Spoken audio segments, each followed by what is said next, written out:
Hi guys, welcome to day 13 of Hallowscreen.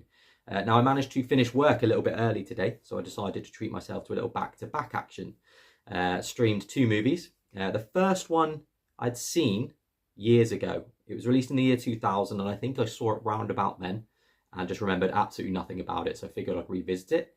And I saw its sequel as well was also available, which was released 4 years after the original film.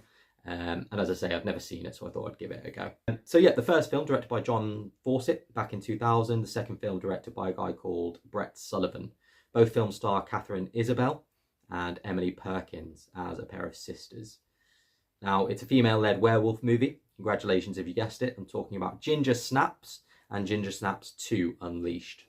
Now, having forgotten everything about Ginger Snaps and revisiting it, I kind of see why I forgot about it. Now, it's a good concept. It's cool to kind of turn the werewolf genre on its head and have it kind of as an allegory about puberty and the changes that we go through early on in that stage of life.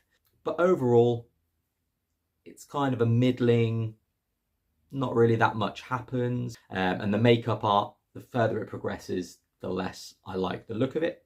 However, the sequel, I was pleasantly surprised by. I half kind of debated whether to watch it after watching Ginger Snaps and my feelings on that.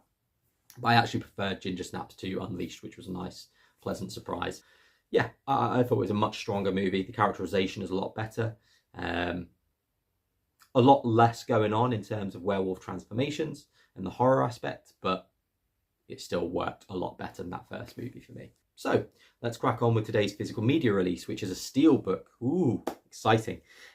Released in 1986, directed by David Cronenberg, starring Jeff Goldblum and Gina Davis. Easy. It is David Cronenberg's The Fly. There we go. I've got the back there, Jeff Goldblum doing his thing. Gorgeous. I'll show you without the little slip. Really nice steelbook. If you're getting close there, you can see Jeff Goldblum in the eyes of the fly. And you've got him, again, looking sexy on the back there. There's your spine. Of course, I'm going to open this up before I get into the details of the release. Now, I traded in a DVD for this steelbook.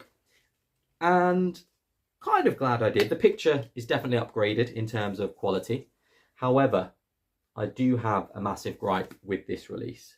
It looks gorgeous on your shelf, but it is completely bare bones.